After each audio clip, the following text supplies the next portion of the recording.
FIFA প্রীতি ম্যাচে ভুটানের মুখোমুখি হয়েছিল বাংলাদেশ। দারুণ খেলা উপহার দিয়ে 1-0 ব্যবধানে জয় নিয়ে মাঠ ছেড়েছে মোরসালিন তোপুরা। দলের হয়ে জয়সূচক গোলটি করেন মোরসালিন। প্রথমার্ধেই দলের পক্ষে একমাত্র গোলটি করেন এই স্ট্রাইকার।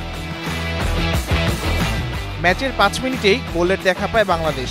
ডান দিক থেকে রাকিব হোসেনের বাড়ানো বল ক্লিয়ার করতে ব্যর্থ হন ভুটানের গোলরক্ষক। সেখান থেকে ডি বক্সের ভেতরে বল পেয়ে জালে জড়ান মোরসালিন। এরপর গোলের লক্ষ্যে আরও বেশ কিছু আক্রমণ করে ভুটান। বল পজিশনে এগিয়ে থেকেও গোল পেতে ব্যর্থ হয় তারা। শেষ পর্যন্ত 1-0 ব্যবধানে এগিয়ে থেকে বিরতিতে যায় বাংলাদেশ। বিরতি থেকে ফিরে ম্যাচে সমতা ফেরাতে মরিয়া হয়ে খেলতে থাকে ভুটান। বেশ কিছু আক্রমণে বাংলাদেশের ডিফেন্সকে ব্যস্ত রাখে তারা। তবে ডি বক্সের কাছাকাছি যেয়ে বারবারই খেই হারিয়ে ফেলে ভুটানের ফুটবলাররা।